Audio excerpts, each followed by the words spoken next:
राजस्थान में बजरी माफियाओं के हौसले बुलंद हैं। आए दिन बजरी माफिया वनकर्मियों और पुलिस वालों पर हमले कर रहे हैं और साफ बचकर निकल जा रहे हैं।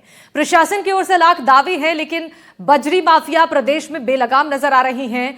धौलपुर में बजरी माफिया ने एक वनकर्मी को ट्रैक्टर से रौंद दिया और वनकर्मी और पुलिसकर्मियों पर हमले होते रह रहे हैं। दूसरी ओर स्टाफ की कमी और पर्याप्त संसाधन के अभाव में ये वनकर्मी अपने आप को असहज स्थिति में पा रहे हैं। एक रिपोर्ट आपको दिखाते हैं।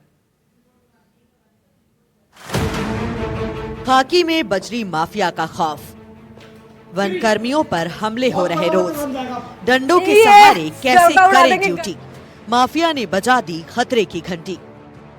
प्रदेश में बजरी माफिया का आतंक बदस्तूर जारी है। आए दिन बजरी माफिया धड़ल्ले से वनकर्मियों और पुलिसकर्मियों को निशाने पर ले रहे हैं। अवैध खनन के इस खेल में माफिया अपनी सारी सीमाएं लांघ चुके हैं। प्रदेश में आए दिन वर्दी पर खनन माफिया हमले कर रहा है। धौलपुर में तो एक वनकर्मी को माफिया ने ट्रैक्टर से रौंद दिया। हालात तो यहाँ तक बिगड़ गए हैं कि अब पुलिसकर्मी खुलेआम कैमरे पर ये कहने से नहीं हिचकिचा रहे कि माफिया का अब कुछ नहीं हो सकता। कोलवा थानाधिकारी रामशरण गुर्जर का ये वीडियो प्रदेश में जमकर वायरल हो रहा है। थानेदार साहब ने खुलेआम अपनी लाचारगी स्वीकार करते हुए कहा कि कितना भी कुछ कर लो, इस माफिया से निपटना अब आसान नहीं। माफिया वनकर्मियों, पुलिसकर्मियों और प्रशासनिक अधिकारियों पर हमले कर रहे हैं, उन्हें उठा रहे हैं और अब ये रुकने वाले नहीं हैं। पुलिसकर्मी का यह बयान इतना बताने के लिए काफी है कि किस कदर बजरी माफिया का आतंक ग्राउंड लेवल पर पुलिसकर्मी या वनकर्मी झेल रहे हैं, खासतौर पर तब जब उन्हें हाथों में सिर्फ एक डंडा पकड़ाकर अपनी जान की बाजी लगाने के लिए कहा जा रहा है। आंकड़ों के मुताबिक राजस्थान में करीब 32,000 वर्ग किलोमीटर क्षेत्र में फैली वन भूमि की सुरक्षा के लिए केवल 6500 वन रक्षक तैनात हैं। ये रक्षक अभी भी पारंपरिक लाठी डंडों की तकनीक से जंगलों की रक्षा करते हैं। इस कमजोर व्यवस्था के कारण खनन माफिया लगातार वन रक्षकों पर हमले कर रहे हैं। हाल के महीनों में धौलपुर, बूंदी, जयपुर जैसे जिलों में कई ऐसी घटनाएं हुई हैं, जहां वन रक्षक घायल हुए हैं और कुछ की जान भी चली गई है। विशाल वन क्षेत्र में सीमित संख्या में रक्षक और आधुनिक हथियारों की कमी से वो आसानी से खनन माफिया का शिकार बन रहे हैं। लेकिन तत्काल खतरे के लिए बेहतर उपकरण, ट्रेनिंग और पुलिस सहयोग जरूरी है। अभी हाल ही में देखने में आया है, कुछ हमारी ऐसी दुर्भाग्यपूर्ण घटनाएं हुई हैं जिसमें हमारे वनकर्मियों को लोगों ने जो है कुचलने का प्रयास किया है और कई लोग जो है जान गंवा बैठे हैं, शहीद भी हुए हैं इस मामले में। और मैं इसमें बताना चाहता हूँ कि राजस्थान हमारे देश का जो है सबसे बड़ा प्रदेश है भूभाग के दृष्टि से, और इसमें जो हमारा वन क्षेत्र है कुछ हिस्सों में काफ़ी ज़्यादा है, और क्योंकि दुर्गम जगह है वन क्षेत्र, काफ़ी गाँव से, शहरों से, आबादी से काफ़ी दूर एरियाज होते हैं जिनमें कई बार बजरी खनन, पत्थर खनन या अवैध इस तरह की गतिविधियां होती हैं, गैरवानी की गतिविधियां। तो जब खबर मिलती है या नियमित गश्त पे हमारे स्टाफ जाते हैं तो कई बार उनसे मुठभेड़ हो जाती है। और आजकल लोगों का इतना ज़्यादा दुस्साहस हो गया है कि वो किसी भी हद तक जाने को तैयार है।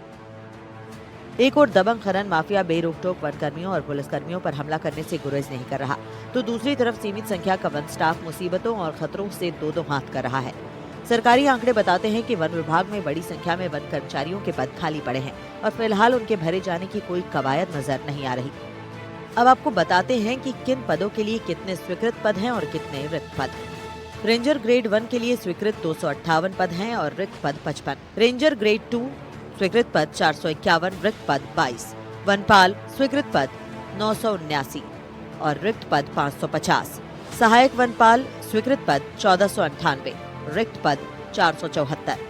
वन रक्षक के लिए स्वीकृत पद 4467, रिक्त पद 294। वन संरक्षक के लिए स्वीकृत पद 20 हैं, जिनमें से 9 पद रिक्त हैं। उप वन संरक्षक के लिए स्वीकृत पद 226 हैं, जिनमें से 73 रिक्त पद हैं।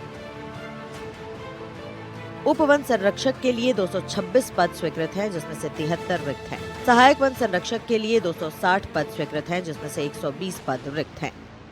राजस्थान में कुल 32,000 वर्ग किलोमीटर जो है वन भूमि है। इस भूमि की रक्षा के लिए प्रदेश के अंदर 6,500 वनकर्मी तैनात किए गए, लेकिन इन वनकर्मियों को इन वनों की रक्षा के लिए जो है आज भी पुरानी तकनीक है वो इस्तेमाल होती है, और इस वजह से आए दिन जो खनन माफिया हैं वो इन्हें अपना शिकार बनाते हुए दिखाई पड़ते हैं। हाल ही के दिनों के अंदर प्रदेश के कई जिलों के अंदर देखा गया है कि वनकर्मी हैं उनके ऊपर खनन माफियाओं के द्वारा आए दिन हमले होते हैं। वजह यही है कि पर्याप्त संसाधन नहीं होना और जो तकनीक होती है उसका इस्तेमाल नहीं होने के चलते जो वन कर्मी हैं वो खनन माफियाओं के शिकार होने पर मजबूर है।